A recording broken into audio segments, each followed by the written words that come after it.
What happens if we stop performing being okay and actually started getting real with ourselves and one another about what our wants, needs, and desires are? True vulnerability. Because it's when we allow ourselves to truly understand what it is that we need and open up to others and express those needs. And then we can see if those needs are received or not and then responded back to us. That's what allows us to figure out who and what community is, who we can be open with and why. And in doing so, that's how we create these communities of care that we say we want and desperately need so badly. Yet we're so afraid to truly go after because we have to allow ourselves to turn the mirror first to the self and ask ourselves what we want. And this is what this episode ended up being about with Donnell and I. It's a Thoughts While High. And normally when we smoke up, we talk some shit and tell you what's on our mind, mainly about pop culture, music, and the like. But this time when Donnell got on and I looked in his face and I said, "Hey, are you okay?" And he looked at me and was like, "Yeah, no, not really." That was what opened up us being able to really get into what we needed to talk about, which was deconstruction and vulnerability. And then you'll hear this in the episode, the very first half of the episode. In the second half, we get more into music and stuff. But before we begin, I want to say that this is the how we use plant medicine to me in a way that can be healing. Because when you ingest, whether you're smoking the weed or the shrooms, whatever it is, the plant will bring up and out what needs to come up and out. And for us, when we got together, because we do these thoughts while high, the plant really showed and directed this conversation. You're going to hear that as well. So sit back, relax, and enjoy the ride. This is Thoughts While High with Donnell, episode 24 on vulnerability and deconstruction. Now, if you enjoy this podcast and the content I create, please consider supporting so that I can continue to create freely in the public. And you can do so on my Patreon of the same name, Abolitionist Dreamscapes. Tiers start as low as $5 a month up to $100. And there I have all kinds of things, from a book club to musings and commentary on the socio-political landscape to poetry and music and much more. So check that out as well. And again, consider joining at the $5 mark and higher so that I can continue to make this podcast and keep most of its content free. Now, if you want to work one-on-one with me, I'm also a strategist and a consultant. You can see more on my website, drnicoletruesdell.com, under Truesdell Associates, LLC. My way that I work with folks is I do a process called strategic dreaming, in which I help people understand how to come into their dreams, but then take those dreams and bring them into reality. So this is a praxis-based model in which I work with various types of industries, again, individuals and organizations. So you find out more on my website, drnicoletruesdell.com. And if you want to read more of what I think, because I'm also a writer, you can not only on my Patreon, but also my Substack at Dr. Nicole Truesdell. So I will have the various social media platforms and other ways to connect with me in the show notes below. And as always, your support is what allows me to continue to create in the public. So please consider doing so. All right, now let's get to the episode. What does it mean to break the things that don't work for you anymore, while also dreaming of the things that actually can? Well, that's what I'm figuring out now. So come along with me as I journey through this thing called life. My name is Dr. Nicole Truesdell, a 40-something-year-old ex-academic deconstructing from all the things that I was told I was supposed to be in order to figure out what it is and who it is I truly am. This is my abolitionist dreamscapes, so come along with me and strategically dream of the things that can actually make us human once again. Yeah, no, but the lyrics are started to come. Like, since I've been doing all this, like, facing myself and shit, like the poems. I'm a poet. I always said I was a poet. My poems, but shit, I'm a poet that be writing poems now. No, seriously, like even growing up, I mean, some of my backstory about me growing up and rapping and carrying a composition notebook in fourth grade and beating on the lunchroom table and making people rap over. You know what I'm saying? That was me. I was the lunchroom table kid beating on the table and bringing my little raps around, and that's what introduced me to community. So it feels like now that I'm doing all this trauma work, now that I'm doing this shadow work, like those wheels are starting to turn again. That creativity was always there. But because of the religion, because of the misalignment of me trying to be who other people thought I should be, like that misaligned me and that took me out of my creativity. And now that I'm like finding alignment with myself and doing the shadow work and doing the trauma work, it's like, the wheels are starting to turn again like they did when I was younger and I was excited about writing and creativity. Yeah, that's for real. That's how it feels for me too, because this shit's been beating my ass for 2 years. Like, beating my ass. Like, and then I looked at my chart. I was like, what the hell? And it's because like I'm in like a major cross section of oppositions. I'm in a Uranus opposition in my first and seventh house. I got Pluto on my south node because I'm an Aquarius south node at 0 degrees on my third and fourth house. All this means is that I'm being asked to go to the underworld and back and uncover all my trauma, childhood shit. I'm like, God damn, y'all, I'm 43 years old. I'm trying to tap dance forward, but that's what happened. But the thing is, what's happening too is going back in time because I'm back home again, right? I forgot about that. I forgot about the same, Donnell. Like when you just said that, I remember being at St. Anne's, that's now closed because all my schools are closed. A South Side story. And I remember being on the playground, like literally doing beatboxing, really badly, but doing beatboxing. Yes, I used to. Like, no way. See, this is why we locked in. We kindred spirits for real. All them like breakdancing movies. I was obsessed with them. All of them, all the hip. So I used to like beatbox and like I would write stories all the time. But it was a Catholic school, so we were told, and also in choir. So I would just be singing and like have songs in my head all the time and writing. But then as I got older, it just got beat out of me, literally. You know what I mean? Yes. Yeah. It's so true. The church was very anti-hip hop, like specific in the church I grew up in. They even had documentaries about like why hip hop was demonic and. How if you play the music backwards, it like has subliminal messaging. That's like this is what I'm saying. It's like this is how that people. Shit's real. They were remember that scare in the 80s? I was watching these documentaries about those satanic like the satanic cults of the 80s and like all the trials of those supposed like The rock. It's the rock stuff, right? I think so. Like it was crazy, but like people really believe like the satanic panic. Yeah, the satanic panic. That's what it was called. Yep. People believe that shit. And then we had Homie the Clown in the Chicago area. That clown stuff like survived for so long. Like so long. I grew up being like, oh dang, the clowns on Halloween, they come and snatch kids. And it's like I didn't see no clowns, but this is just like it was just literally a part of like the cultural like conversation. Like all the time. Watch out for them clowns on Halloween. He's gonna come in a white van and snatch your ass up. No, for real. And then it didn't help my mama. My mama worked at county, so her paranoid ass she worked at trauma burn in ICU. So in the 90s, right in Chicago, like so she was doing rounds in the paramedics too when she was getting her sort of. I don't know what they were doing in nursing, but all I know is she would come home and I'd be like, I'm gonna go down the street. Don't call me if you get shot or get stabbed. God damn, I'm just going down like just dramatic, like dramatic and traumatic, right? You better give your mama a hug and kiss goodbye. I might be dead in the morning. Damn. That's what I'm saying. And Jamaicans, like my grandma, she will tell the whole story about what's gonna happen.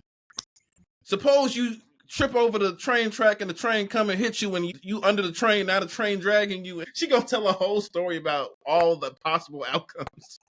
I'm like, okay, I'm gonna step back. Because the CTA, the little blue strip, that's like you can't with the little bumps. So if I stepped on that, she would freak out and just tell me all the things that's gonna happen if I continue to step on there. Then what's she not gonna do to help you after all those things happen? I don't got no money for no hospital.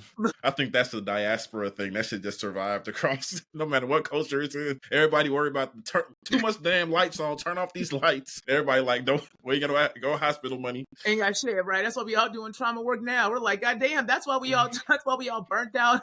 No, look. Traumatized as shit. Like, now it's like I can channel instead of stabbing somebody. My Scorpio coming out sometimes. Look, like I just channel into my Leo and write it out. Write it all out. Channel that anger into the just let it go. And that's why I'm learning how to DJ. So I got my controllers. Yes, it's very slow. So I'm learning. Hey, language, man. Like it's a whole different language. It really is. Yeah. It really is. I'm like, damn, Nicole, you a little rigid. Like bitch. So you taking a class or you're watching, learning from like different people? Learning. My friend Forrest, she's still gonna be Forrest. My friend Forrest, he's a sound producer. He's the one that made the soundscapes for my poems that we're doing tomorrow at the event, the Honeycomb. And so we and him are kind of just learning on our own a bit. And then I'm trying to get into a couple of programs that they have in the city for women. So I'm trying to just see, like, trying to get into some kind of collectives and stuff like that. So I have a question. What's been the hardest part of like doing that shadow work and doing the trauma work? Like what's been the toughest element of it? You know? It feels like it never stops. Like, I'm gonna be honest. Like, sometimes it feels like it never stops because once I think I've gotten to some place, right, like of some grounding, I'm realizing, no, bitch, that's just got cracks too, and it just keeps. I feel like it keeps falling, right, a bit. Like I had to hit a rock bottom, but I didn't understand what that rock bottom was, and Yeah. right, but I'm understanding what it was now. It was me. Like I literally had to lay me down, like, and that sounds, and then when I say that, like, I think Wow. people make it sound so like one time or like something, and I'm like, I'm really honest with people. No, it feels like you are dying, like, and death can take a long time. Yeah. Like, that's the thing. Like, Like you feel it coming, you feel death is upon you, you but can you don't know see what it. it looks like. You don't know what's gonna be the last thing that No. pushes you over. Like, Pushes you over the edge, right? And then for me, it was the fact that like they were dead as drying my money up. My money kept drying up because I kept trying to do the same thing that I knew to do for comfort, but I don't like doing that stuff, right? Like, and I had a lot of shit happen this year with my business that taught me some things. Because like also coming there's so many layers to this, but coming out of higher ed, right? But also in mm-hmm. particular, like kind of more justice focused spaces in which putting your desires and needs of comfort first is just looked down upon a lot of times, which is Mm-hmm. bullshit to me because like what is the point of being human if we can't allow ourselves to be able to engage in the pleasures of life, right? Like Yes. it's not indulgence, it's to be human is to sit in pleasure with other people, right? And pleasure is so many different ways. Like pleasure to me is listening to music on a rainy day, Mm-hmm. like or walking with the joint in the woods and listening to the trees. Like that is pleasurable, right? That's the body gets turned on in different ways, right? But I Mm-hmm. realized that I went from one church to another. I went from the Catholic Church to the churches of the higher education, right? Like and like the authority making, and that's why. That's why I didn't fit. I didn't fit in the church. I was gonna go military. I had them goddamn Marines at Beloit watching me play volleyball, trying to get me to sign up, right? That didn't work either. I went to higher ed, tried to do that shit. Every time I was somewhere, I broke some shit. So it's the layers, right? I don't know, it's the reality that I had to face the fact that I did all of that because I thought I was supposed to. So what the fuck did I actually want to do? Ooh. And honestly, I'm tired. I'm tired, right? I'm tired of fighting. I'm not going to fight you to listen to me. I'm not going to try to prove my point. I think debating is ridiculous, especially now. People don't listen to engage; they listen to react. So the debate is just debates aren't even interesting anymore, right? I want to create. I want to be able to express thought and ideas and even concepts through storytelling, through music, through story making, through creating spaces that people can come together and dream. Because I've always been a dreamer, but then I was told not to dream because that didn't benefit other people, right? I had to bring all that shit and channel it for them. So, Whew. I don't know. That's a long answer, more long, but it is. You know, that's really what it is. I had to have my money dry up because that's for me a big thing because I'm still a goddamn Leo with the Taurus moon and a Scorpio. I like my motherfucking money. And I'm from Mm-hmm. Chicago. Don't fuck with my money. Right? Mm-hmm. I'm sorry. Yeah, yeah. Don't and then when I say that people are like, oh, you're a capitalist. No, baby, that's not capitalism. You're not gonna take from me and then tell me I'm supposed to just give you up free labor. And then that is anti-cap. That's the most capitalist thing you can tell me to do. Right? It's the principle. It's not It's about the paper. It's about the it's a fucking principle. exchange, right? I Mm-hmm. just did my episode I dropped yesterday on exchange and transaction. It's like, no, baby, this is an exchange, right? And I know what I can give because you freely take. So I need a better exchange. And so when my money was drying up, and I had to kind of face the reality of that and being a mom, right? And having a harsh reality check of I know what I can do. I know what Mm-hmm. I have built. I know what I have opened up doors for other people. And now I know that right now it is me, myself, and I have a little one with me. And I refuse Mm-hmm. to allow my child to not have what they need so that they continue to be a child. Like they actually are having a childhood. They're in like the theater and they're in the, the goddamn skating. I'm like, I told their daddy no more. Now they in chess, robotic. I'm like, like such an Aquarius rising, right? Like, Oh, but they're the creative, and I remember what it was like to be a kid and not being allowed to express that and how we got taken, like, and how we got channeled. yeah. Right. So I refuse. So if I can do it for other people, I had to really sit down and say that what does it look like to do it for me and bring all of that energy back, literally actually bring that energy back to me. So I've been doing a lot of intentionality with that. And that is the next layer to me of the so-called quote unquote shadow work or facing self, because I'm pissed off because I'm realizing how much shit I gave away and how much I did not receive back. So now that I'm feeling all of that, understanding what I can actually do for me, You baby, the lion is out. The lioness is out. That's how I've. So the layers. because now it's like you think you can do this to me? You gonna do this to me? You gonna play me in Like my? after all I've given, have I not given everything? As Queen Ramonda said. Listen, I can take that motherfucker back, right? Because I can find my light. You got to figure out where yours is, right? And that's, I think because we are told to be small and humble. I have a really good friend, Alafia. I love Alafia. And she had to remind me, I mean, I'm 6'3". You've seen me. I'm a tall woman, right? Mm-hmm. Like, I gotta take up fucking space. What do I look like sitting here being all shrugged over and humble, everyone taking from me? Like, the point of me being big is to take up space. And I'm like, fuck it, I'm just gonna take it up. Yeah. Oh, yo, And this is a Thoughts While High with Nicole and Donnell. we running it back. This is our It's our third one. It's our third one. It's our third yeah, it's one. the third one. Yeah. Yes. Yeah, So, we had other plans to talk about other things, but it's it feels like this is really a time that everyone is facing right now. Like, and you can tell based on how people are reacting to societal events. Like before, people would run back to the church and run back to places of comfort, but now people are like they're experiencing these things and they're having to reckon like, what does this mean about the society we live in? Where do I fit in all of this? And instead of like trying to get the pacifier, which often religion is just used to pacify, feelings, emotions, grief, disillusionment. People really go to the church often to dissociate, it feels like. yes. But let's be real though too, Donnell. We got to be careful.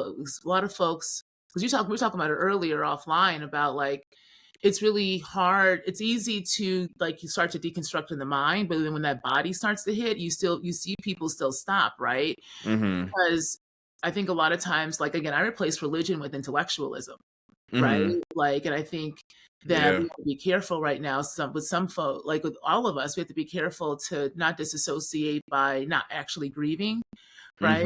So, Mm-hmm. like, instead of really grieving everything we're seeing and feeling and having to face in ourselves and others, I think a lot of people are using, even very subconsciously, things going on in other parts of the world, going on in Gaza, right? Going on when Appalachia hit, like when the hurricanes came in, right?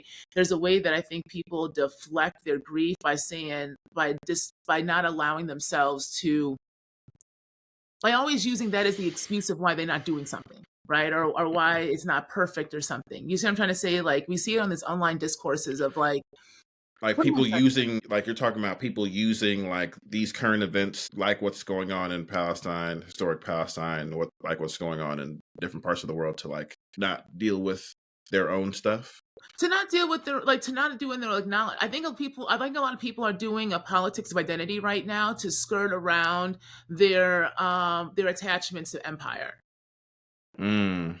Right. And it's not identity politics. Identity politics is an understanding of the ways that identity has shaped the political landscape, socio-political economic landscape, right? That's something different. But the politics of identity, I talked about this a couple of times, right, is what the nation state's founded on. They make identity political. It's embedded in the ways we understand ourselves and one another. But I think because people have taken on that, this is how we've digested the state. You know what I'm saying? Like we've digested who we are by all these identities that we get to cling on to. So it's like, I don't know. What am I saying? I'm high. What am I trying to say? I'm trying to get this out. I think folks are weaponizing, honestly, a lot of what's going on in other parts of the world to not face the fact that they've not done a goddamn thing here to move anything for a while. And it's been knocking at the front door because people have been talking about we're going to get here eventually. Mm.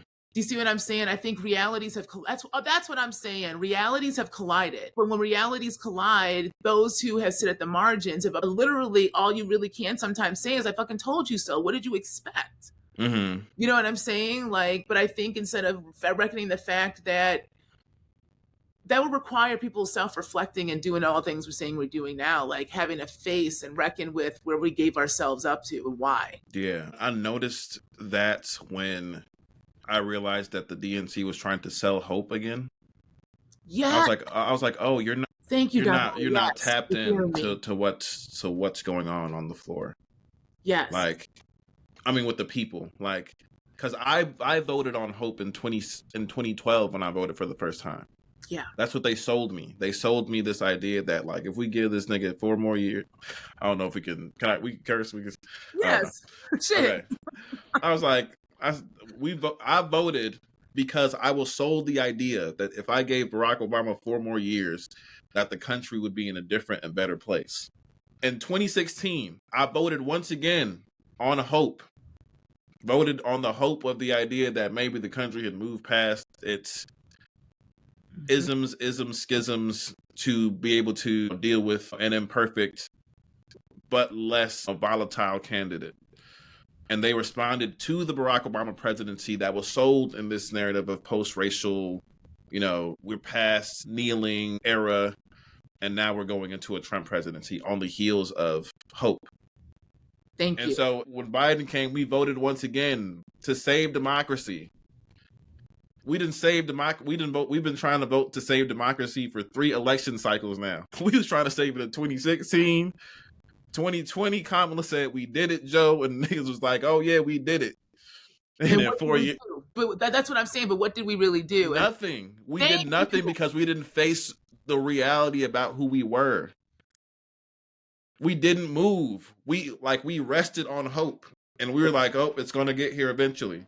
Thank you. And that's what I was trying to communicate in the video I made talking about voting for the first time and what that was like and what I felt like and how it felt to go through the Trump presidency on the heels of that and how it felt to have to try to save democracy in 2 more elections, like not just 2 more in the mid elections too, in between presidential cycles. Like they tried, and so when Michelle Obama took the stage of the DNC and she was like, that familiar feeling is in the air, the contagious power of hope. I was like, oh, they've lost the fucking plot.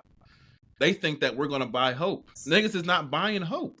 No. Because that's not real. That's not real to them. That's not tangible. Yeah.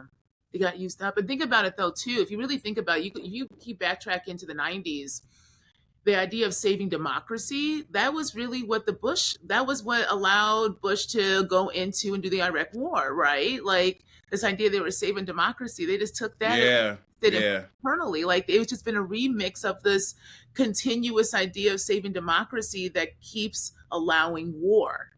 Right. Mm-hmm. Like, and now it is all used up because because people know now. Yes. People have information that they didn't have during that time. Like I literally Cat Williams has a brilliant comedy special about how, or he has a bit in one of the comedy specials. I think it's Pimp Chronicles, where he talks about how they manufactured consent by dehumanizing Arab and Muslim people. Yes. And giving, what I'm saying, and very much so. And that's why the American public was just was detached from the reality that these are civilians that are being slaughtered. And it was bad. And the thing is, I remember, I was a kid, but I remember the protests. I really do remember the protests. And I remember the soldiers coming back and saying we were lied to. And it was awful, right? Then we had Guantanamo and we saw the pictures. This has been a long reckoning. And I think that's people talk about shadow work, right? And that's the way we turn. But it's really facing the darkness of you. We are all, and not just saying we're complicit and leaving it at that. I think the idea of pessimism right now also aligns with the state because they need you pessimistic. That's Mm-hmm. not They silent. want you to feel hopeless. They want you to feel Because like either there's way, you nothing do you can nothing. do. You have no power. Exactly. But that's bullshit. That's the point. We do have power. That is what we Mm-hmm. need to realize. Like when you actually, that's where the anger comes. And I think we're both feeling angry because we're in, again, I'm an old millennial, you're the young millennial. Like we are literally the spectrum of the millennial generation that is Mm-hmm. going to be in this kind of crosshairs of being forced to face this shit because we were told to take on debt. We were told to, hustle and grind. We were told that if we just did X, Y, and Z, we would have it. We have no pensions, right? 401ks go up and down. And Companies no will prospects. We no have pros. no like prospects of like if we do this, we're gonna have pension. We're gonna have what we No, need. there's nothing. So there's nothing. There's nothing They for were us being to hold on blamed to. for why we not have houses. Well, the millennials don't have houses. You are building cardboard boxes and charging $500,000 for them. What the fuck do you mean? And I don't know about y'all's parents, but I don't know about y'all's parents. My mom is an old boomer, so she was on the cusp of boomer, silent generation. Still, they don't know how to repair shit. They just think that you buy it once, and then if it breaks, then this raggedy shit. No, it's called upkeep, but they don't upkeep. Mm-hmm. They just put additions on shit. So you just be putting additions on shit, don't get no kind of permits. Then when you buy these goddamn houses, trying to think you're going to get a deal, no, you end up spending more money getting in between the walls just to make it so that you're not flammable. We got sold shit on shit on shit. And we know, and we're aware of how much shit we've been sold. Yeah, so we should be fucking angry. You know what I'm saying? Like, because then when you realize how much you endured and how much you gave away, then what happens if we take it back and actually an actual real remix? We know real remixes too, not these Mm-hmm. remixes now. We want early 2000s remixes where you get a whole new ass song in there and a whole new fucking lock, right? Because we can go all kinds of ways. So I'm Look, like, this is why I say we got to bring back the MC and the DJ, and we got to go back to the creative because that's what's going to get us understanding no. how to channel this goddamn fire. Like, why do you think in the early 90s grunge was in? Like, and that wasn't just a white thing, y'all. Like, people listened to that stuff. Like, you had all kinds of different types of shit. You had Crunk coming out in Onyx, right? That was just mosh pitting with black folks. Man. That shit It scared me. was. It was was. mosh pitting. When I tell you crumping was the first thing that helped me to see like black creative expression like dance and lyricism as spiritual, something spiritual. And channeling like, that you can do channeling work, that you can do channeling work through art, and that you can channel shit through dance. Like I had my professor in seminary, Dr. Lee Butler, is the former president of the Society for the Study of Black Religion, and he showed us like a group of people doing a ritual, and like doing a ritual of like they were in a circle and there was a new member of their dance group, and like this person looked like they were just overtaken, and like they were crumping, but they were overtaken by something, and like you could see that happening so clearly. And people in the community were like, we've been waiting for this moment, like, and so just reframing like and seeing the sacredness in how black creative expression shows up made me be like, no, I need to get back to that place. That's when I was at my most godlike. That's when I was at my most free. I need to tap into that 8 to 12-year-old version of me. When the Bible talks about unless you become like little children, like little children are creative. They're curious. They're open to the possibility. They're wondering. They're imagining, they're dreaming, like that's what we need to become like in order to access, tap into that next level of that we're trying to get to collectively, I feel like. Yeah, listen, Donnell, you just gave my whole promo for what my business is. Like play, go do something, go create, go like. I'm sitting in my Leo because I'm a Leo sun and a Leo North Node in my 10th house. I'm like, this is where I'm like, no, I'm sitting in what I'm supposed to be. I'm sitting in my Leo, sitting in my play, like sitting in the creative, sitting and being a big kid, right? Because that is where then the curiosity is like, Forrest talks about this a lot about the wise fool. Like, I can be the wise fool because I'm wise enough to understand that all this shit is bullshit. So I might as well be foolish in order to give you a lesson. You know what I'm saying? Let me go ahead, baby. I can show you all kinds of things my way. Then fuck it, like. Larry Rafiki.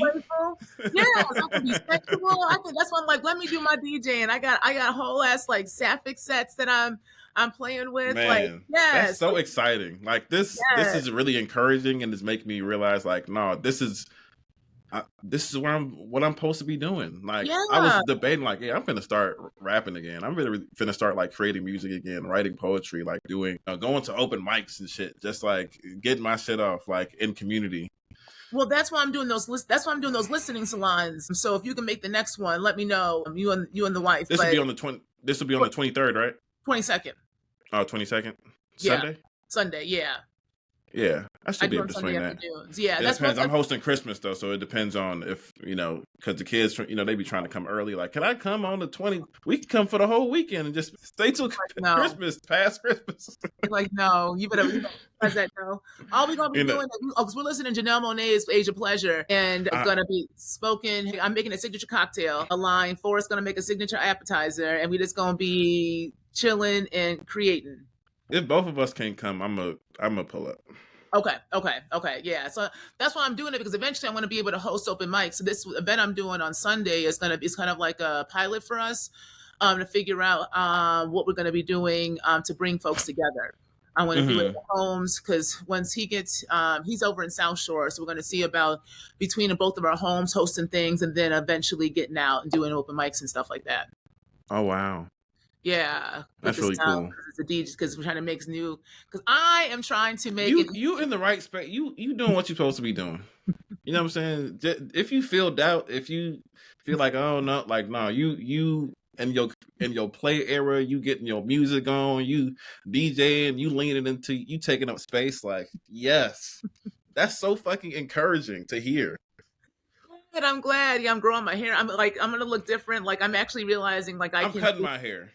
Oh, you're cutting your hair, I'm doing a really? chop to like regrow type thing. Ah, okay. You Because I really feel are like when I've been dealing, I've been like carrying and one of the things that's developed as a part of a soothing mechanism for the trauma is that I'm like just playing with my hair and like, doing that sort of stuff. And I feel like I realized when I was like doing some research and looking into the spiritual components of cutting hair, like, cutting off, the energy from that era of that self that you were realizing and learning and growing with, and that shadow work. And it's like, yeah.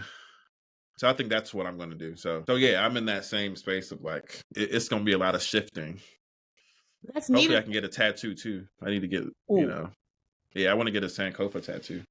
Okay. The That's, marking. that has other elements to it too, but that'll Yeah. be like the But you know main what? component. But this makes sense, because like we don't have rites of passage anymore, right? Because that's what another thing that the that all this colonization and shit took, was like the ways that we've all, like, societies, various different types of societies, have naturally marked these different rites of passages into our humanity, really, like.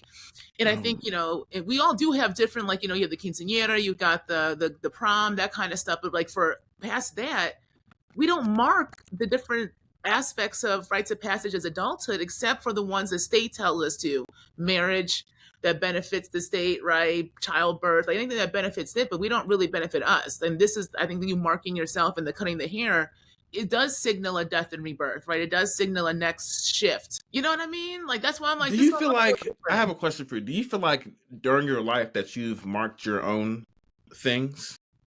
Like Yes. when you've had moments in your life that you realize that there's a shift happening or there's a new awareness, or like, have you, without even knowing, maybe sometimes, like, have you marked those moments for yourself? I think I did subconsciously, but this time around, I really can see it now. Like, this is the Yeah. big, this 2 year period has really been a massive death. Like, has been a massive, just kind of constant death, and more death and more death, until an understanding that I had to put myself down. So yeah, so this is a marking now. Like, I can, and that's why Now I'm you're like, doing it with intention, and now you're it's like, with okay, intention. this is, I see. Yeah, but I realized that throughout my life, like I was doing that on my own, Yeah, like we like do. without realizing it. Just like, Yeah, I'm doing lots this of to marking. commemorate this thing, this significant period of grief. Like my first tattoo I got after like someone who was really like, who was a big prominent member of the church that I grew up in, when he passed Mhm. away. I got a tattoo after that to mark that. I don't know why, I just did it because I wanted to get one, but like the timing of it and me doing it immediately after, like helped me for some in some way to grieve in a way that I didn't realize back then, or Yeah, to no, hold space 100%. for that, for the gravity of that moment. And there's little stuff like that that I've, done. Not everything a tattoo, but like other smaller things. But it's going to be, it is going to be nice to have an intentional, be more intentional about doing stuff like that. Yeah, Um, and acknowledging it, right? So, like, for me, tomorrow is a marking. Like, tomorrow is a soft launch for me of coming out into a new sense of who I am, like, in the public, like, because I'm the MC, I'm the dream facilitator. It's not just, and I'm trying to figure out my name still because it's not going to be Dr. Nicole Truesdell. That's still like, rah. we So I need, figure out. so you're going to create I need a like DJ name. Donald Glover and Childish Gambino type I vibes need where you something. create a creative Yeah. alter ego. Yes. That's what No, me too. Oh my, I'm working on. That's what I'm working on because I'm like, no, we I locked in. Me and you locked yes, I in. need We to locked fly. in. Like, no, it's a whole different. Like, I I'm need to be free. Like this is yeah. I this don't is a want new version yes. of me. I don't want to Yeah. be right. I want to be free. I'm telling you. Like, it's just that's I keep saying that. So, and honestly, this is why. Okay, so this is why I Wow. like Kendrick's new album. Okay, I like GN. I'm not even like a Kendrick fan. Like the Yeah. like Yeah. it's just not any, nothing's wrong with it. It's just not something I necessarily listen to. I don't know if it's recovering Hotep or I don't know, whatever. But it's just that's not my thing. But I like his new album because it's honest. Mm-hmm. And I like honesty in lyricism, and I like honesty and creativity. And it's honest in so many different ways that I think people can learn from if we just stop seeing it as just like a revenge thing. I think no, I think it's just a really honest, like Yeah. really honest understanding of you want to model culture. I'm just going to show you what it looks like. Right. Like, and just doing it effortlessly and weaving it in all the genres. And it does sound like it sounds like something you would be popping in a car, right? Laid back. And the I'm thinking like GNX. driving down Lakeshore Drive, right? On a nice summer day, right? You can listen to this. Ooh. Like, you know what I'm saying? Like you can, and this is a Chicago beat. Like, so I think that I like that, and I think it's a way to model how to directly tell somebody you got me fucked up, but also I have enough understanding of how to decimate you in different ways by just being honest. No, seriously. Like this project showed that Drake was reaching for something that Kendrick was grounded in. Say that. Like he was reaching and trying to grasp onto something that Kendrick was born from and molded in, and you know what I'm saying? Yeah. Like, and so I feel like this project was an example, like was such a clear example of that. Him using like, you know, old school samples, like paying homage to Luther, I love even that. the Man in the Garden doing the one mic interpolation or the remixing of the one mic beat with Nas. Like so much of it was just so like no, this is hip hop. Even Reincarnated, like what was so clear about that is that about the way he did that, replicating Tupac's cadence. Right, he sounded like Tupac with rap. He used the cadence, the flow structure. Like, that shows a different level of understanding. Like Drake used AI to imitate Tupac's voice, but he was rapping like Drake. Mm-hmm. You know, like he wasn't even paying homage in the real way. Like I'm going to make this sound like Tupac by imitating the cadence and replicating like, because there's different ways to pay homage, and that just wasn't the way to do it. Because that what you were doing is just like using someone's voice and doing some really like, quite, some really questionable, I think, spiritual stuff by like, using the voice of the dead and, without permission. And, Well, there's he's not. layers to it that, yeah. No, but you're right. Donnell, you're right because he's not grounded in it, right? And the grounding is multifaceted, and I think there's a relationship you can talk about with Kendrick's GNX and Beyonce's Cowboy Carter, because both are densely Mm. rich in historical knowledge and homage to an understanding of how they got there, right? Both are dissertations in different ways, and that's why I think it's interesting because GNX is his most personal, but I also would say it is a landscape, soundscape, and historical context that can be used just as Beyonce's on Cowboy Carter can to understand American history, music, land, relationship, all that stuff, right? Mm-hmm. Mm-hmm. But that's because both are grounded not only in the music itself, but in their own lineages. They're grounded in their lineages, right? Yes. You Yes. ain't gotta like it. So even in this conversation, people want to derail it. Going back to what we were saying earlier about weaponization, like she's a capitalist. Why are we listening to that? We need to understand the historical moment, and you understand the historical moment in different ways. And music is one of them. Music will always tell you what is going on if you listen to Yes. it. Yes. Always, right? Especially our shit. Especially our Black shit. people gonna talk about Thank you. We're what gonna we're talk going about on. it. And don't be quoting these revolutionaries from the past if you're not going to understand that they were also engaged with entertainers at that time too, because they were always having conversations, right? Yes. And so my Yes. thing is right now, they're grounded in their lineages. They know who the fuck they are and where they come from. They And can the people they come from. the Yes. land itself. Mm-hmm. Drake is searching for a sense of self, and that is why he was the perfect tool and fool and pawn of an industry that needed a pansy to be able to do the both and. Dark enough to be able to sell an image of a culture that is not yours, but light enough to understand that you don't even like that culture to begin with, so you are okay being its tool and fool because you think you're at a table that is not for you, but because it knows how to use you, it is weaponizing its attachments to whiteness when they still see you as a fucking nigga. Mm. He is a pansy. And that's the thing. And this is why people defending him in this way think for the culture. What culture are you talking about? If you are defending the culture of an industry that is weaponizing and commodifying culture, then yes, he is defending that culture.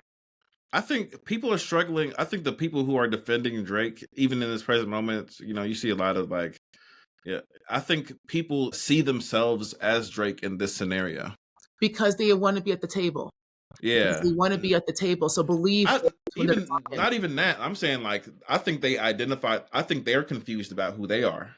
And I see Drake as someone who's searching for connection and familiarity and coming up empty every time, and they maybe identify themselves in in that space of I also feel a little bit detached from the culture. I'm also sometimes don't feel black enough or don't feel like I'm hip to the right shit.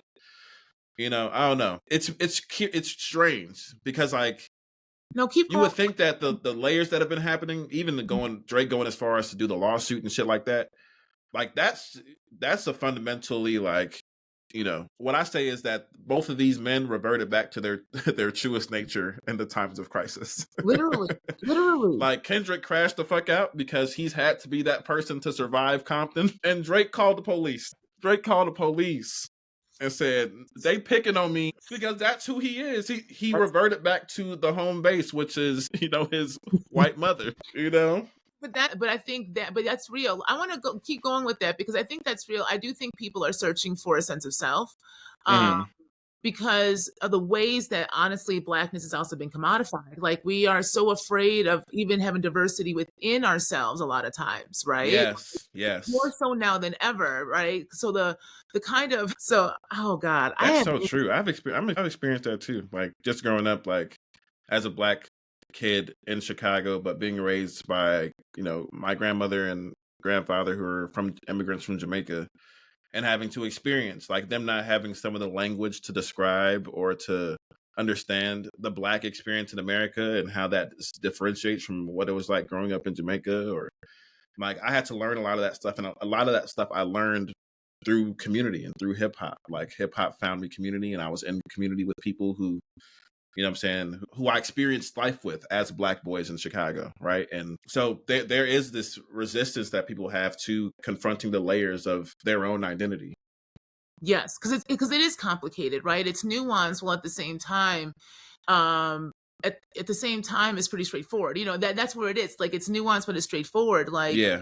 Like we are different in the ways in which we express it. But I think these kind of online conversations start taking precedence because those are not real life conversations. Like I think Yeah. these conversations about who was black, and even back in I remember back in 2016, at the height of BLM, because of all of the murders going on in the States. And there was this resurgence online about who was black again because of a mixed race black taking center stage. And then, are you real black with the two black parents, and the ADOS stuff is coming up again and stuff like that. Mm-hmm.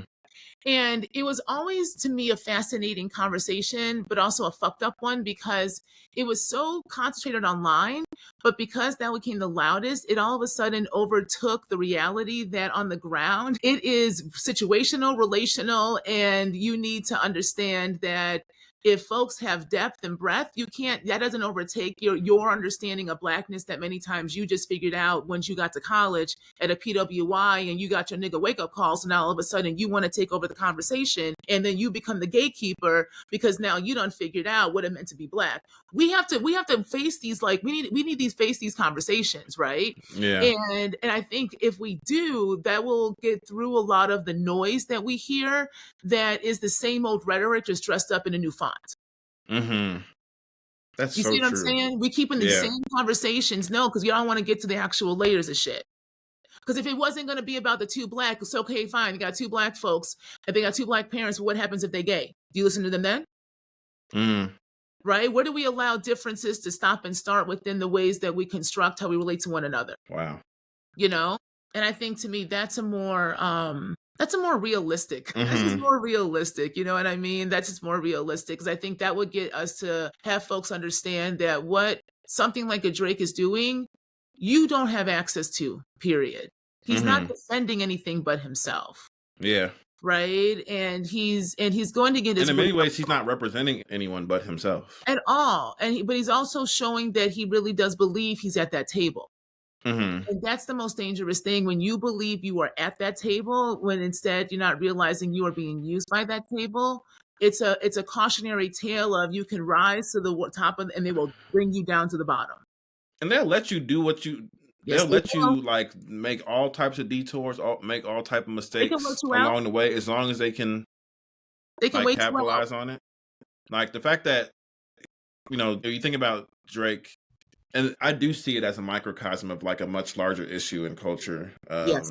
But but the Drake being invited in hip hop by a man in Lil Wayne who told him like not to rap about anything that he didn't live and to keep it Canadian, and he like those were the terms of engagement, and immediately those terms of engagement, as soon as he got on, were violated. And Lil Wayne, a whole nother story, because his little temper tantrum he threw about not getting the Super Bowl when But even this back man then, don't he's been talking about he said BLM don't defend. He didn't give a damn about this shit before, exactly. right? So of course, someone like Lil Wayne would introduce someone like a Drake. Mm-hmm. Whew. That's the conversation. Right? Come on now. But then that's what people want to defend as culture. That is not, again, what culture are y'all talking about? We're not having the same conversation. We're So if not. Drake is defending a culture, then you are telling me, yes, you're defending a culture of an industry that needs its exploitation of Black culture globally. But that's not the culture Kendrick's talking about. It's not the culture many other people are talking about. So I think that also these old heads who ain't saying nothing and playing this kind of on the fence, right? Who also made their careers off violence and keeping this kind of image of hip hop alive in a certain aesthetic that got them their own deals, needs to be a reevaluation of the history of hip hop and who we are centering and why and whose stories actually matter. But that's another conversation. But y'all It's need crazy. to that Speaking of the OGs, like I feel like even in the way that the OGs are reacting to Kendrick, it's like that's also like it shows you a picture of how this works typically in the Black community. Because you got 3 OGs in this picture, right? You got Nas, you got Lil Wayne, you got Snoop Dogg. Okay, Lil Wayne was around during Kendrick's earlier years, and like Kendrick Lamar famously said that Lil Wayne taught him how to work hard and how to like have fun with music, and increased his work ethic. So for Lil Wayne to throw a temper tantrum about the Super Bowl and not congratulate him and like be a hater in that sense, it's one way. And elders responding. Snoop Dogg was cool. He passed the torch to Kendrick. He anointed him as the king of the West Coast over like almost a decade ago. But during the beef, he posted the AI version of the Drake record with Snoop Dogg and Tupac's voice replicated using AI by Drake. And that's why Kendrick says Snoop posted Tailor Made. I prayed it was the edibles. Like he must have been off his shit to be doing something crazy like that. And then Snoop responded by tweeting, "Kendrick, you the king of the West Coast. You right. It was the edibles." He said it was the edibles. That's another elder. Then we got Nas, who always showed love to Kendrick, and when Kendrick got the Super Bowl. He didn't hate. He didn't make it about him. He didn't say, I've been doing this for a long time. I got Grammy noms. How come I didn't get? He showed love and paid homage to Kendrick, and Kendrick paid homage by, interpolating the one mic sample on for Man in the Garden, which is probably my favorite song on the album. I love that song. I do deserve it all. Listen, listen. That is some black ass Look, Africans. I love. We all need to write our own version. Yes, no, we need to write our own version and be like, why do you deserve it all? Yes. No. What did you do? What have you done for your community? How have you showed up for people? What have you given? For you to be like, no, I deserve to play, I deserve to create, I deserve to dream, and I deserve all the dreams to manifest in abundance. Hey, because of what I went through. I am now. That's where I am now. I love that song. I agree. People need to do that. That's a great exercise. So those three OGs, one who's accepting, one who take accountability. He fucked up, but he was like, hey, my bad. It was the edibles. I should have posted that shit. And of course you got the OG who, who's a hater and who, but again, look, not showing no love and making it about himself. And it's like, we see that so much in our culture. We have elders who affirm us and who we are. We have elders who are willing to who've always affirmed us.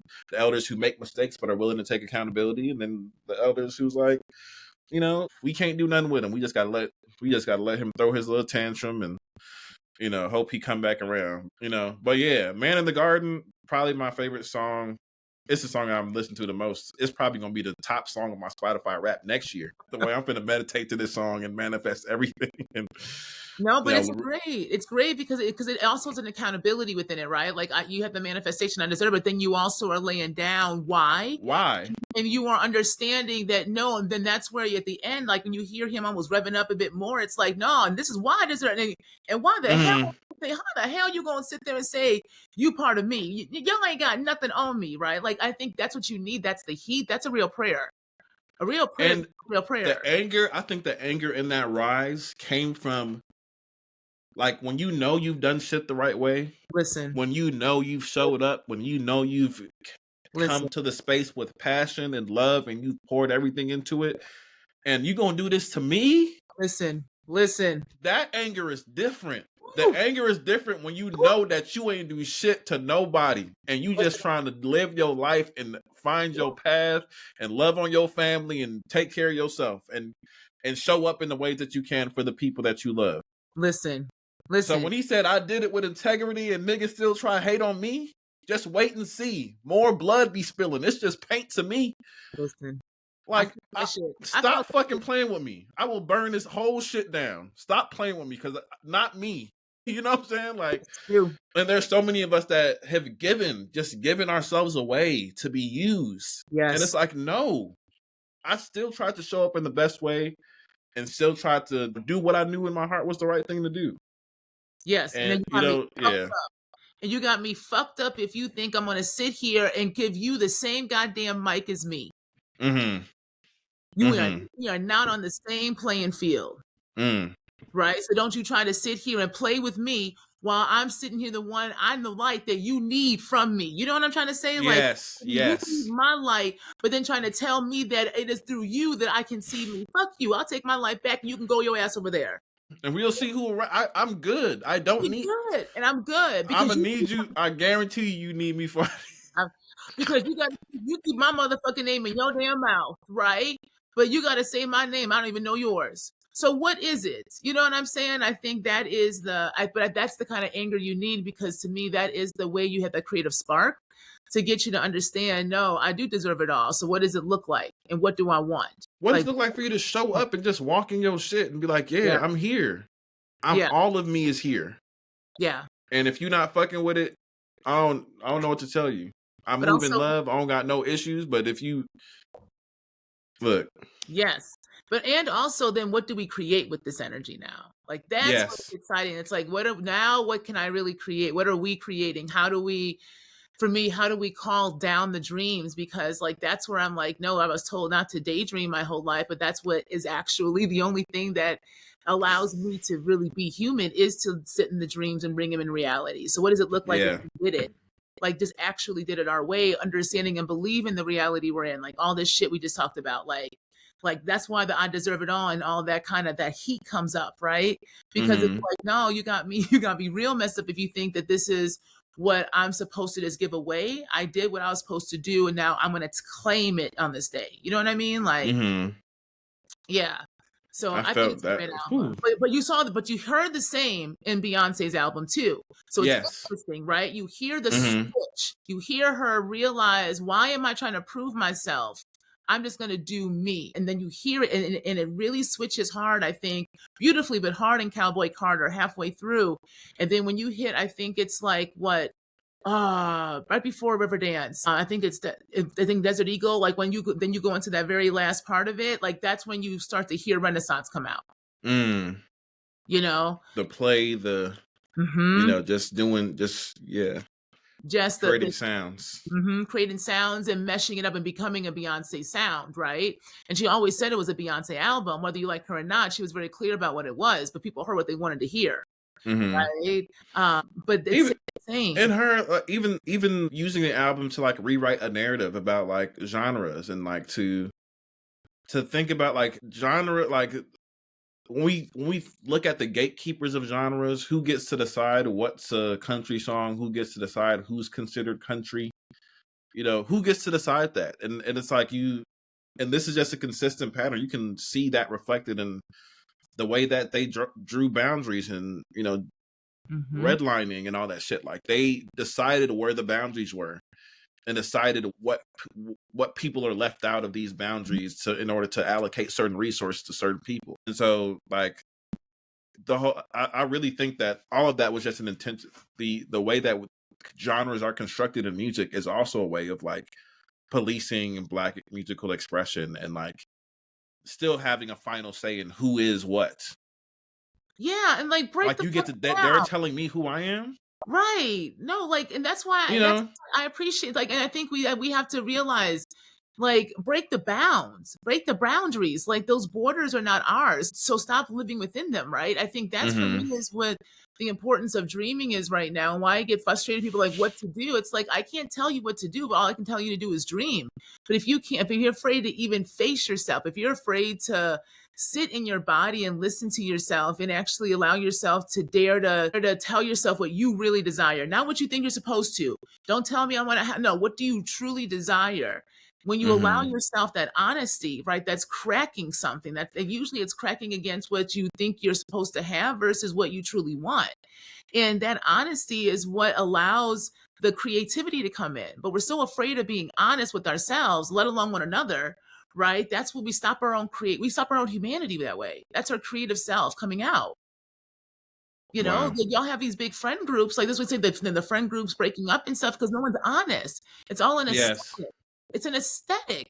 What happens if you're honest with yourself?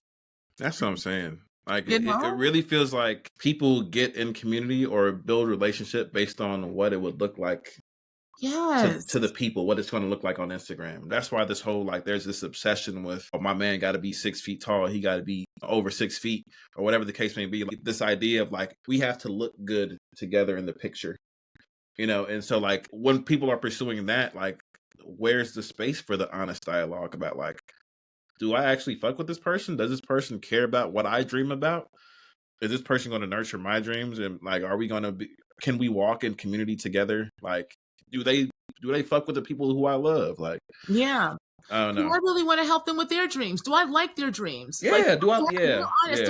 Do I like their dreams? Am I just sitting here holding space? I'm afraid to be lonely, or like, would I rather be alone and be with my own dreams? Like, those are honest questions that It's if we hard. That. answer them Yeah. honestly, yeah, it may not feel good. And I'm saying this because I've had to do it myself. No, honestly, no, I don't want to listen to them anymore. No, this is not helping. Like, this is not a like, and I think we throw around words like disposable and stuff like that. And it's like, no, y'all, like some things have an end life, like, and it's not, you don't have to hate somebody, but you can realize that you can't be with someone for whatever reason, Yeah. whether it be community or romantic or platonic friendship, whatever it is. Like, there is a way that things sometimes do end, but not being honest about something not working and then realizing maybe it's not going to work is not disposing, it's just actually realizing something's ended.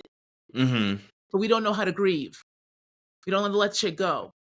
So we're holding on We to the same narrative of hope that didn't work, right? We're holding on to the same narrative of if I just align with this party and step and fetch it, it'll work. Like, you know what I'm saying? Like if we don't want to be honest. And I think it shows up in every aspect of our lives. And so again, a album like a Kendrick's that is just honest. You ain't gotta like him or not, but it's just honest, He right? said, "Fuck a double entendre. I want y'all to feel this shit." Listen, I know that's right. He's like, I'm giving it to you straight. Like, I'm listening to my words plainly. You ain't gotta get no calculator. You ain't gotta type in my metaphors to Chat GPT. Because I know y'all niggas don't understand hip hop. Y'all gotta go, figure it out. Y'all doing calculations. What did he mean by what's a Black Grand National? That's a vehicle. But he said it straight up and down, right? Look, Like from squabble up and then turn the TV off, like all of it. mm-hmm. Like, you know what I'm saying? But I think but we're not used to honesty.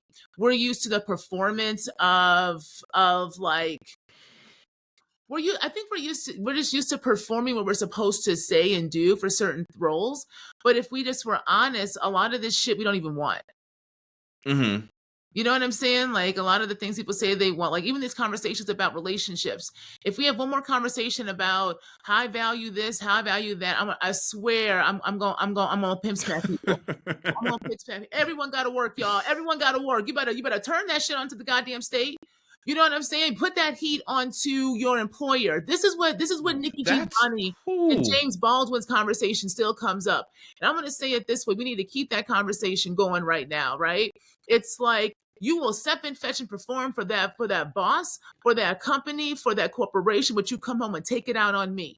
And that goes not just for the man to the woman or the woman to the man, but it also goes from the parent to the child.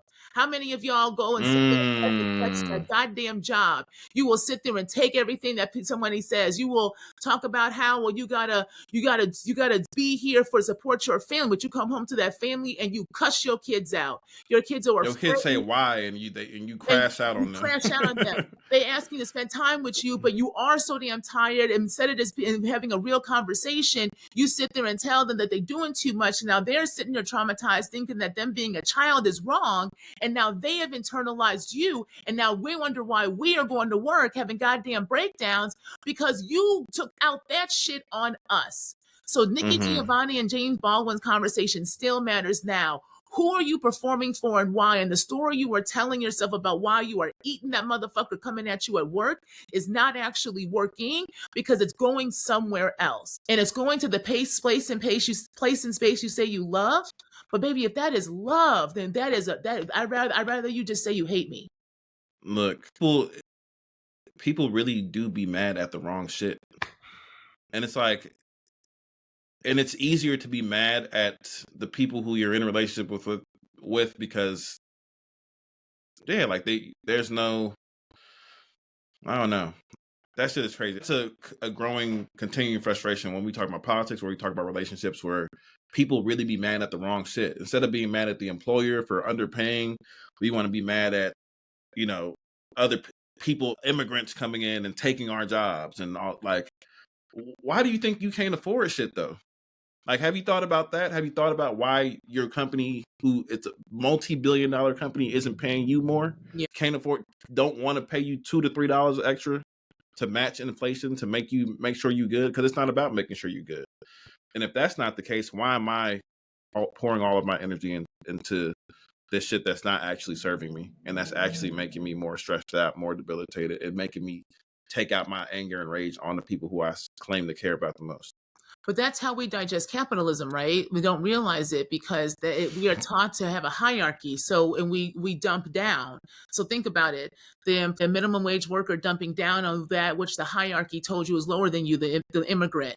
You dump down as a man on the woman. You dump down as the parent on the child. Yes, You see what I'm saying? Like, this is how where's we your dumping digest. grounds? Like, we're trained to look for that. It's like, okay, this is my person who I'm going to take it out on. Right. And like that's generations.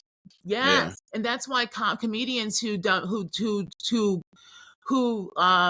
when you dump down, right, that's not good comedy, because comedy was always supposed to be the space and place that could speak back to power in power's face, the monarch, right? Like that Yeah. function and purpose is to be the Oh face of our shit, yeah.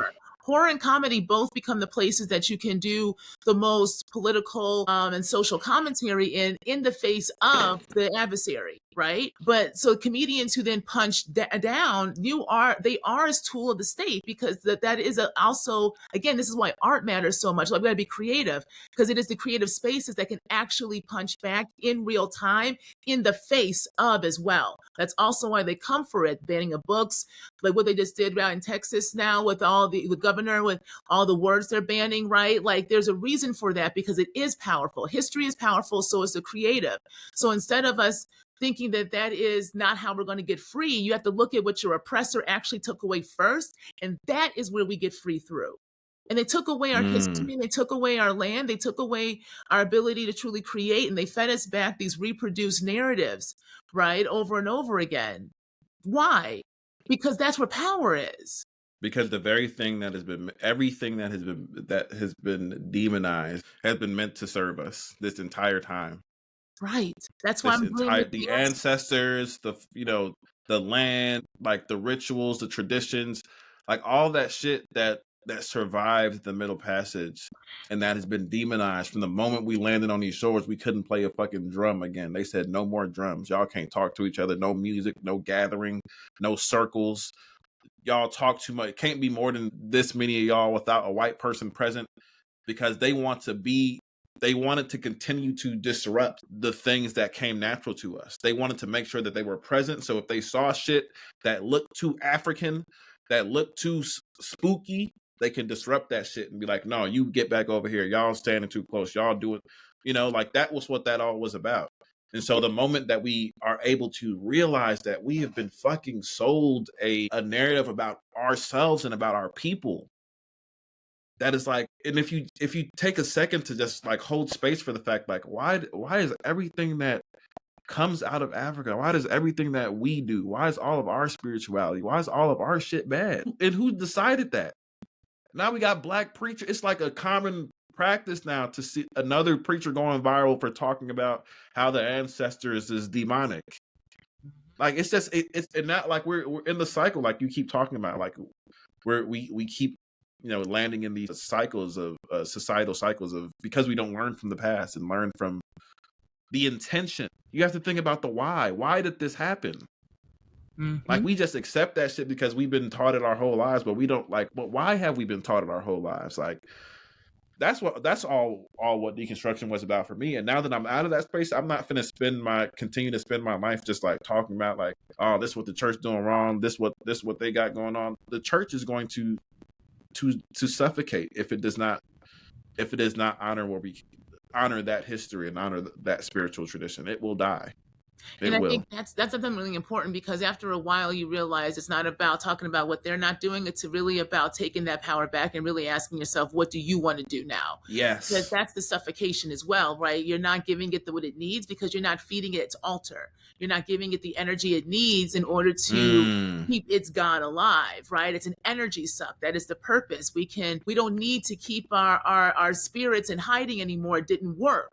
Right, it worked for a time, and it was a strategy that needed to happen, but now we're realizing it doesn't work. So we must bring them out from the dark into the light, right? This to me is what Pluto and Aquarius is as well. And so we must do it and call down, but do it in our way and stop explaining. This is the difference. You can gatekeep in public, but stop explaining. Yeah. Stop qualifying and quantifying. If it is, you do not understand, then it is not for you. This is the mysteries that we are not supposed to know until it is made known to us, right? Because again, it's the same narrative we see. We still got white folks in our business. Always want to have a conversation. Always want to interject. Always want to know what's going on. Explain. I can't explain something to you that you yourself are not able to inhabit, because you have no connection to your own spirit to begin with. Yeah. You know what I'm saying? Like, I can't feed your appetite because it's insatiable. Because that's also energy suck too. Exactly. That's also energy suck. That's you continuing to give away your power and continue to like stop explaining. That's what the white supremacy, like, keep you explaining over and over again. You ready for this, Donnell? I'm gonna shake the motherfucking table. But tell me, I'm holding on.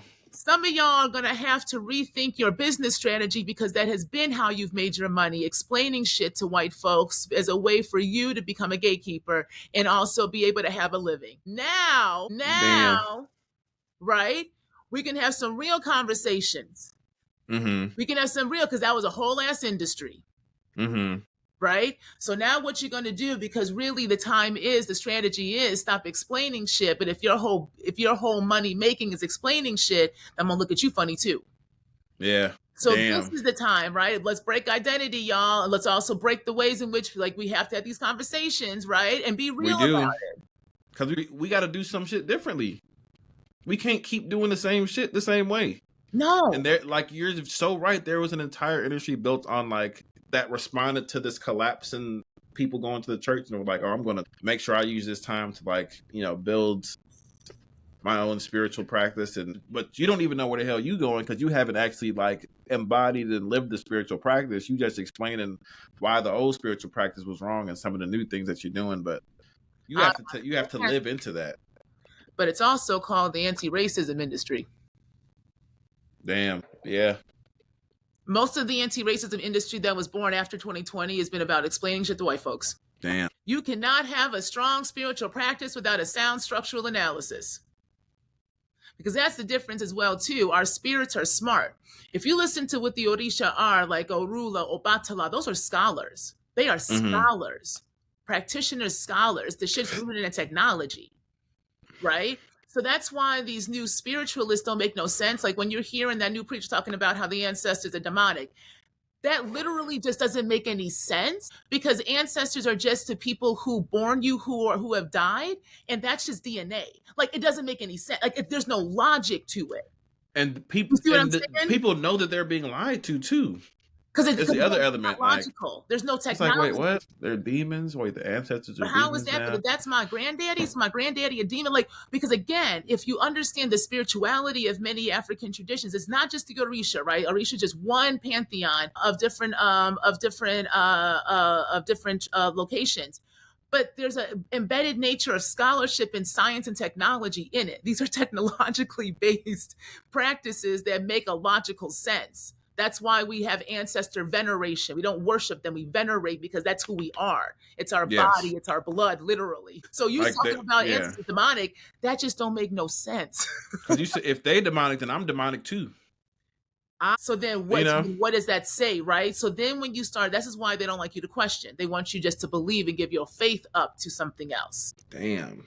Right? And it's crazy. I like one of the things that leaving the church has made me realize is that in doing the deconstruction, decolonization work, like at sharing the education, hearing people's stories, it made me realize that how many people have been conditioned to like be told what to do.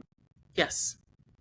Like if someone is not telling you what to think, telling you how to yes. move, like you won't move. Yes. And it's because that's a byproduct of capitalism. I feel like we've been overworked and drained and pulled and prodded to the point where when it comes to your spiritual practice, you just want to show up and be told what to do and be like, okay, I guess this makes sense, and go and try to apply it to your life as you go through hell for the next week to get it back to Sunday. But like spiritual transformation is going to take you going. You have to go on that journey on your like. Well, this it's coming. So what you're saying is absolutely right, but it's actually what helped create the understanding of racial capitalism. So you think about what was the foundation that gave them impetus to take the African, right? Take the African and create the Black body. That was the authority of the Christian white God. Mm-hmm. So that was why they had to take and put upon the Black body the Christian understanding of our relationship to spirit, because in many traditions it is about knowing yourself. We call it the Ori, the head, coming your highest self. Like there's no God more important than your God first. Yes. You must know who you are first. You must hear your own head, right? So who does it benefit to then tell you that your head is somebody else's? This is why y'all got to stop. Even when you go into these elays, y'all, if you're babalawo, if you're iya, if you're santo, if you're santera, if you're hugan, if you're tata, if you're yaya, I don't care what tradition it is in. If they are not helping you come back into yourself, your ori, your higher self, your sense of self, if they are telling you to put another deity on your head before you do that, that is nothing more than the Christian white God wrapped up in another form. That is not the purpose of that. The purpose of these spaces is for you to come into yourself, because that is how you connect to your dead, and that is how you connect to the land. You cannot connect to a deity until you connect to yourself, because you are the deity. You are the Yeah. deity. You Yes. are the deity, y'all. So of course they had to take your deity away and give you some raggedy ass god of war who needs sacrifice constantly to feed it. You sacrifice your higher self. That is the greatest sacrifice, y'all. He's telling you in plain sight.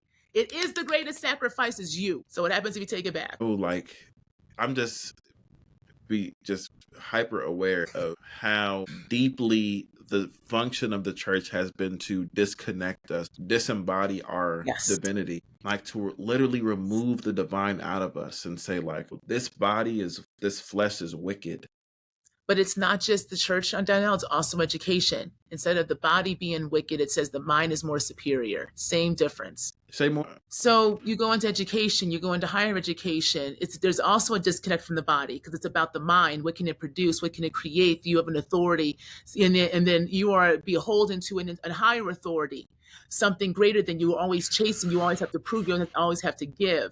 So you've disconnected from your body, even though your body's telling you to run, to hide that you are burning out, that it is not for you, that this is actually extracting from you. You keep giving and giving and giving so that you think that is the work that you are doing, but actually you are giving up to a higher authority who is just taking and consuming it for its benefit, making you docile, but thinking you're revolutionary. I didn't fit very well. I didn't fit very well. I didn't fit very well. Like the divinity gets removed from you, like Yeah. through societal conditioning, and then like the journey is to see yourself as divine. Like it's a part of it. It's a big part of it. If you don't see yourself as like, I am the embodiment of the divine, I'm the extension of the all, like I'm a part of everything, like every person in the universe. I don't know, like, Yes. if you can't see yourself in that way, like it's so hard to go anywhere else from there. Yes. Because like you already don't trust your own thoughts. You've already been told that your thoughts are evil, that your heart is deceitful. Yeah. So if you have dreams, or if you have visions, or if you hear that internal voice, you're more prone, if you grow up in America, and especially if you grew up in church in America, to demonize those aspects of yourself instead of honoring them. Yes. And if you don't honor those things, you will never find yourself. You'll never, Well, this is why the rites of passage we were talking about earlier is so important, because that this is when you would have a rite of passage, because as you get older, gifts do turn on, right? And I think that's what's happening now is people talk about this great awakening, but really it's I would say that the more you come into the body, you awaken what is naturally part of being human, which is that we do have these gifts that give us connections in different ways. We call them the clairs, or we call them spiritual gifts, but really it's just the body itself is a magical thing, like it, and not that Harry Potter way, in a connection to other forms of life. It's a sentient being, right? It needs the earth. It needs earth, air, fire, and water to survive. Like we are of it. It is of us. So when we come into it and we turn it on, hence why pleasure is so important. We're reading about that in my Patreon now and really getting into pleasure as an action, right? Because when you turn the body on, then that turns whatever connection you have to these elements on, right? And so that's really to me, the importance of embodiment right now and believing yourself, because that's what's going to get you to the magic that will help you to figure out what is really for you and what is not. You know what I mean? Like, that to me is really important.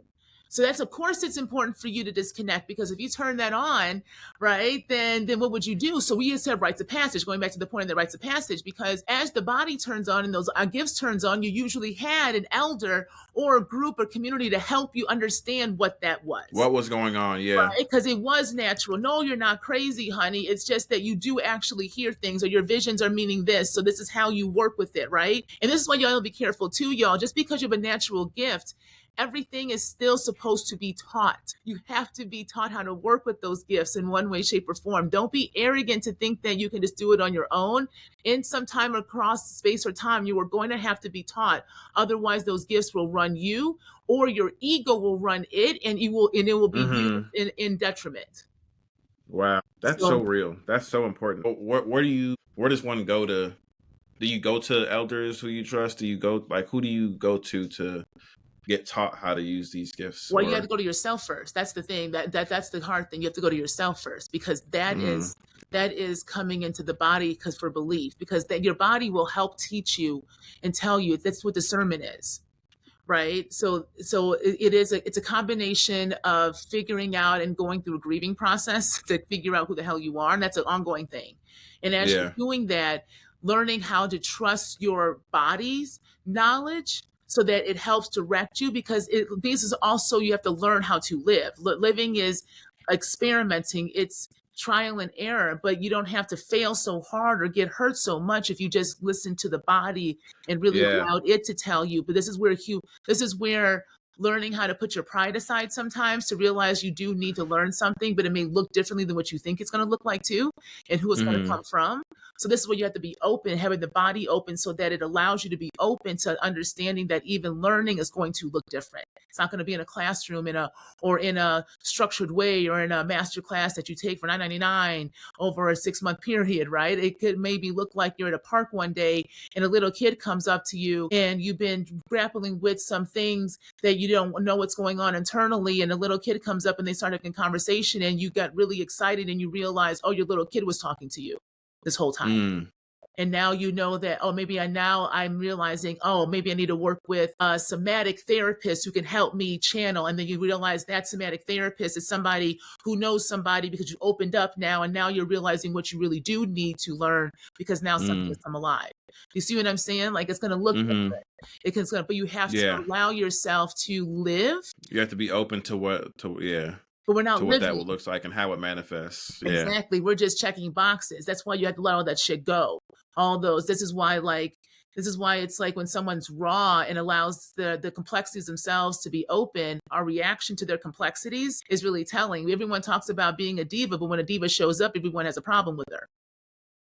No, that diva is good, right? You know what I'm saying? Like, She's what, already done that work. She she know who did she that is. work. She Yeah. knows exactly who she is. She's gonna stand and you said you want a diva, but baby, here's a diva. But no one wants a She diva. ain't no diva. Listen, listen, so like there's again complexity, right? But can you handle your own complexity? So I think that's a lot of, like, I think what both of us are going through is with the trauma kind of facing right into Hmm. creativity, because it's got to channel somewhere. It just can't be in a reaction and commentary. Be creative. That's so real. And we have to be open to how that creativity can open so many different channels and help you to tap more into your gifts and help you to unlock more of yourself. Like, and so the whole idea of becoming like little children, when I saw this prompt was just talking about what is the thing that you'd like to do when you were between 8 and 12? Like, what was the thing that like just woke up your little child and got you excited, and creativity, you know, in that way has always been that for me. And so it's good that we're getting back into those spaces and that we're allowing ourselves to grieve, because you talked about grief earlier, and people don't know how to do that. People don't know how to, hold space for it. And I feel like a lot of people haven't grieved the America they thought that they lived in. Mhm. You Say know, that. they Say haven't that. they Woo, haven't woo. they thought they was in the post-racial black president, like, oh, anybody could be in the White House. We finna actually help the people. They said, no, that version never existed. Actually, we played you. Actually, got you. I would like everyone to thank everyone who was involved with this negotiation. So now we gotta face that shit. We gotta like motherfuckers gotta be like, oh wow, this is I took this is the where I L. Take live. the L. Take the L. Just take the L, y'all. Take the L. Learn from this shit. Learn from this shit. They played. And I do think that from this like reckoning, like you were talking about earlier, will arise dreamers and voices, and people who are in vulnerability will become the new like commodity and the new like cachet. Like, people need to But hear real people's talk. vulnerability. Yeah, real shit. Like, people need to know what people like, what people are really dealing with. I think we were both vulnerable today. I think people, like, that aspect is going to be very crucial in this era, as more people deal with their own reckonings. Like, America just had one, but people having their own individual shit and having to face shit, like, and more people are going to be doing that, that's why I like uh it's really interesting to see that millennials are the generation that were like No, we not. Actually, we not going back to church. Actually, we not bringing our kids back here because it's not safe. And when we was here, it wasn't that safe. So I don't feel comfortable bringing my kids here. And so Yes, but you know what you're explaining? You're explaining astrology because this is to me is Pluto and Aquarius. It's going to break the collective. It's going to require us to go through a death collectively in our attachments to these structures that Pluto just broke in Capricorn. You know, that is that supposedly people, again, you want to be revolutionary, but revolution starts in self. Like it won't yes, be televised. That's the point. It starts with the self, that's the whole. right? That's the fucking point. It starts with the self. You have to break it. So I think Pluto and Aquarius is going to start to break this idea of collectives because we have to go through our own death to reconfigure what that means because it is the Pluto in not just Scorpio, but also that micro Pluto and Libra generation because Pluto and Libra were the ones that started to break understandings of relationships and understandings of our relationships to one another and also our relationships to money. And then Scorpio really goes in and breaks all the taboo stuff of society, right? That's the millennials. So millennials and then the old millennials, young Gen X's. And I think that what we're seeing now is we tried to do what we were supposed to do and it didn't work. So we have to break all of that, which means we have to break ourselves. Like it's fucked up, but that is the generation. Pluto and Scorpio go through the fucking underworld, y'all. Like you're supposed. Somebody had to do it. Somebody was going to do it. You have. Someone had to be responsible and bear this. So you got to break the shit. Pluto and Libra is breaking all the shit. Pluto and Scorpio's got to die. We all have to die, right? So I think that's why it makes sense that right now we're feeling this way and why people are coming out in these kind of creative ways, and it is breaking genres, breaking ideas of what they're supposed to be. Dochi shit is amazing, right? You know what I'm saying? I was just finna say it. The name was on the tip of my tongue. I was like, woo, child, that girl is a genius. No, that one, woo, the chosen one. You hear me? The she is just a genius, and then all her tiny desk she just did, and then the was it SNL? No, yeah, she was on Colbert. Which Colbert? I think the Tonight Show. Okay, yeah, amazing artist. I saw both of those performances. I met Doshi when she came to Chicago. Amazing. It, like the concert was dope. Like the breath control, the creativity, the swag. You know, amazing. And one of the things I brought her was a Junie B. Jones box set.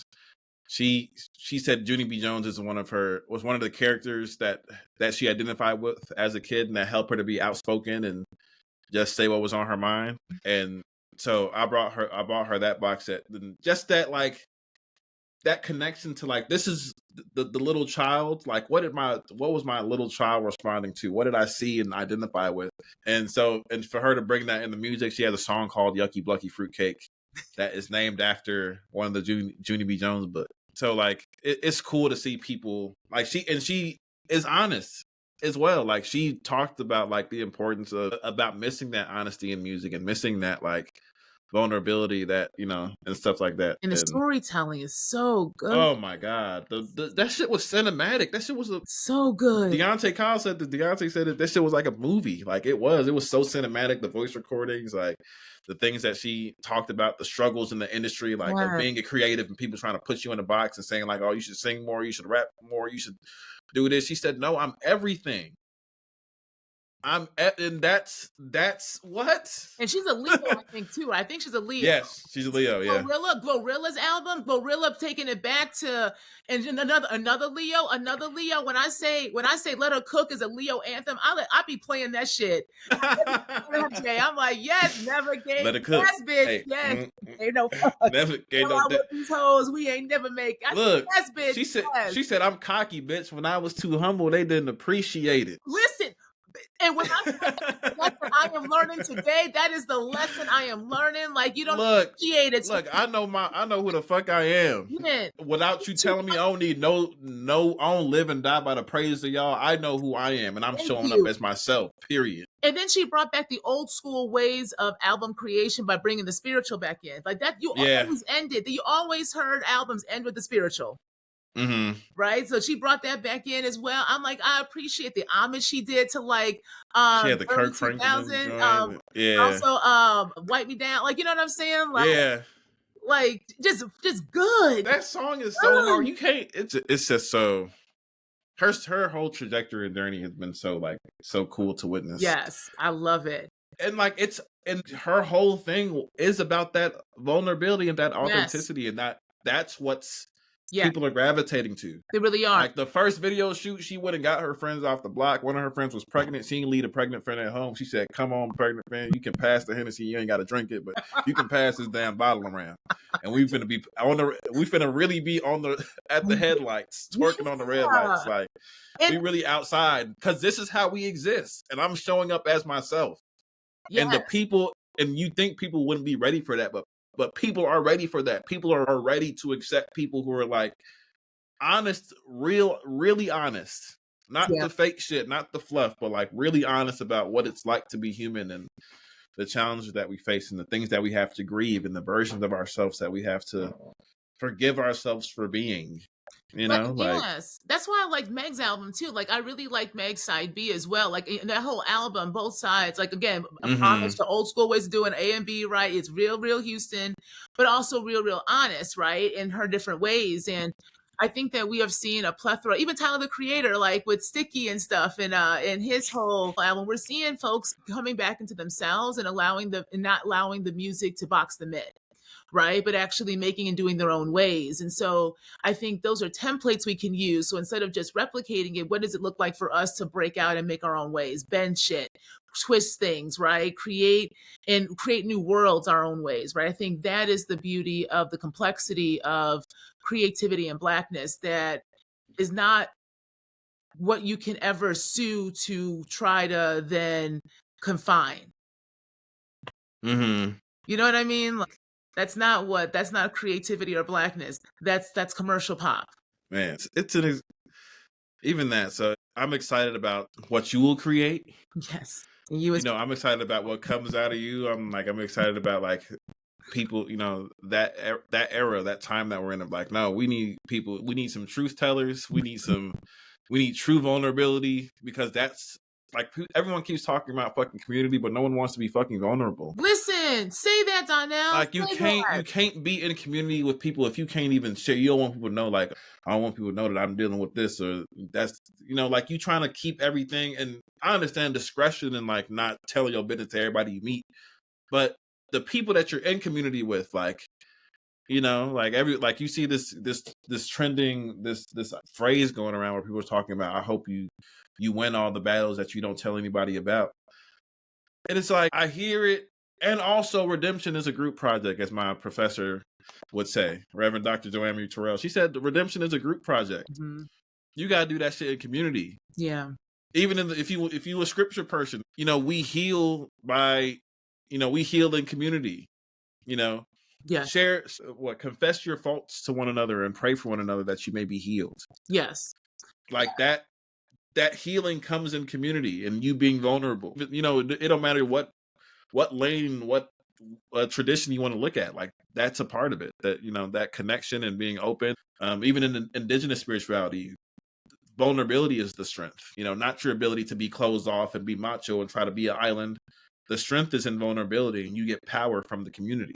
Yes. And so this is You where know, you have to have your body turned on so that you understand your discernment, right? This is where, like, if you really can't trust to be vulnerable in a space that calls itself community or friendship, then that's not community and friendship for you. But then you have to be okay going on your own for a minute till you can find it again, right? yeah. But your body has to lead with that. You have to, because like I get it, right? Like I've been stabbed in the back so many times. Like I've had whole communities fall off. Like there was a time in which everyone at every place I turned, like it felt like everyone in my old life was not there. And I had to be honest with myself. A lot of that wasn't real anyway, because when I was open, it wasn't held. And I didn't even know how to be open. So I couldn't even blame them necessarily, because they didn't even Mm. know how to hold me, because I never opened up like that. You know what I Mm-hmm. mean? Like, Mm-hmm. so it's this kind of, I know I take responsibility for it as well, is what I'm saying too, because there was a lack of an ability to open up because I wasn't open with myself. You know Mm-hmm. what I'm saying? So like when all that shit opened up, it's like now I can't call you community. I can't call you a friend. I can't call you a lover. I can't really have you in my home anymore if I don't feel like I can be open with you. Yes. Now I understand what I do need and give, but I know I will not let my love be confined. I love that about myself, but also I know that it has to be understood through a very different lens. So I have to now Hmm. trust myself to be discerning because I also know how much I love being in community in different ways and loving that community openly. You know what I mean? Yeah, and trusting that you're not too much, like that you Yes. can find a space where like you showing up as yourself is embraced And and loved. And they say, do more. welcomed. Yes. Yeah, you're Yes. not doing enough. Do more. You're not doing enough for me. Yes. Like then the type of friends, you know what I'm saying? And The that's type when of I people knew me that and Forrest were friends like forever because I was like, oh, I'm doing too much. He was like, girl, you are, if you don't do more, I'm like, I love you. But that's love, right? Because I want him to do more. I want all my people, like you, I want you to do, like, it's like be as open and be as weird as possible because that's yes. what's going to allow that. Again, that's also Pluto and Aquarius. Be out there and be weird, actually, so you can find your weirdness with other people. That's creativity. Yeah, that's literally what Dochi does. Like you, if you watch her actual Instagram, like she be on there just with her cousins, just like cutting up, like just being full, like being herself, like being her full unapologetic self, and you know, building community that way is just different than like you. I'm this mysterious artist, and I can't let you know too much because I don't want you. I don't want to disrupt the mystique of my art. It's like we think sometimes. I feel like there's this idea sometimes in creative culture where like I have to be mysterious because if people get too close to me, if they see the wizard behind the, they're gonna see me as just like a small person, and like what I've accomplished is gonna be Yeah. less, or my work is gonna be devalued because it wasn't created in this like, from this like space that's put together and tied with a bow. Yeah. Like none of us come, most of us don't come from that type of environment or space where like everything was just you knew who you were and like people allowed you to flourish and there was no pushback. It's like we're all coming from places of rejection and abandonment, a lot of us. And getting back into that space is gonna free us up, uh Hmm. and free us into community where we're welcome, and every quirk about us is, but you have to know what your quirks are. You have to know what you like now, right? Because you've been conditioned. Okay, this is who people said you should be. It's like, okay, now who am I know why this thing was harmful to me. I know why this was fucked up because I deconstructed it. Now, like, who am I outside of that? Who am I outside of the labels, outside of like the conditioning, and Hmm. that alone allows you to find community, because you being yourself is going to help you attract people who are like you Exactly. So you got and to who see find you and be like, hey, I see you. You're not weird. the You're not weird at all. I see you. Like this is what I got going on. I got 15 creative projects. I started these 5. I gave these up, but these other 6 is in process, and I'm still dreaming about these other 4. But you can see them if you want. Like just that level of like, you're not doing too much. Like you're existing. You're a channeler. You have so many outlets through which you can exist and show up in spaces that you can fill with your divinity. And exactly. why would you not do that? Yes, this is where I love Duran Bernard when he's like, "Why would I be humble? I'm too fabulous. I need to just take it up." Right? That's why I love him because it is. It's the ability to do the both and the and. Right? He's doing everything he likes or loves, and is allowing himself to express himself, but also to have the kind of engagement with Erica and her band, right, in that networks. And I think there's different ways we can do this. And I think that we have to allow ourselves the ability to just open up to possibilities that may seem impossible now. But if what is going on now is impossible to sustain, then it is impossible. So then the impossible now becomes possible because we're already Hmm. the impossible. We are And you all, and we're so conditioned to think about possibility through the lens of our now. yeah, Like I'm always going to be this type of person, so I don't see myself doing X, Y, and Z. And it's like, no, like you could open yourself up and realize that you might have people. Dr. Terrell used to say, you never know how the ancestors are going to show up. They well, can show right, up in the curl of your finger. So literally, you never know, like the people that have existed, who have survived before you, who have had to put on versions of themselves in order to like push through and to lean into their creativity or lean into their power. And I really see the work that we can do is as being healed versions of the people who have come before us, Mhm. people who've had the space and ability to like really do more of the processing that others haven't. And that healing and growth, along with knowing that power and tapping into that power, is just going to be so transformative. Yes, but you know it's funny because we have to understand. I agree with all of that, and we have to understand that the now is fluid. The now is not static.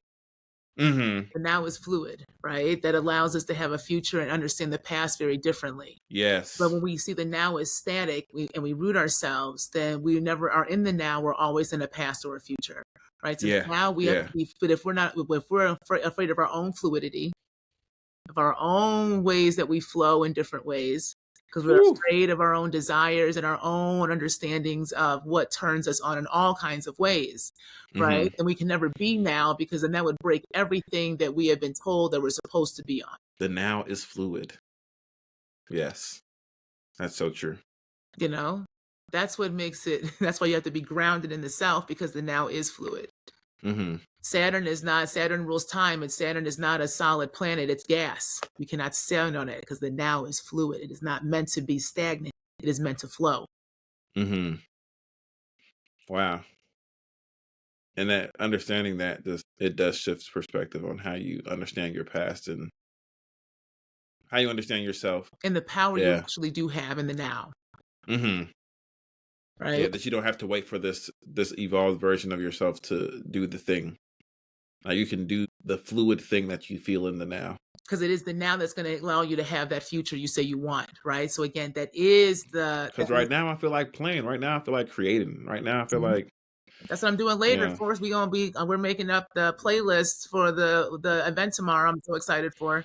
So yeah, I'm Damn. finally playing and I'm committed to making like a EP A next play year. space, Mhm, an adult play space where we can come and mhm. just play together and dream. Yes, that's why I'm doing the salons, like just to play and create and really, because that's where the dreaming and that's where the connections come. That's how we network. Mm-hmm. Like that's how we build our ecosystems, like, It's very true. not everything has to be in the public. Mm-hmm. So so yeah, well we've been yapping away. Like let's wrap this up. How about that, Donnell? Yeah. Well, We could so talk for a couple more hours, we but could. I mean, don't worry, you'll you be know back.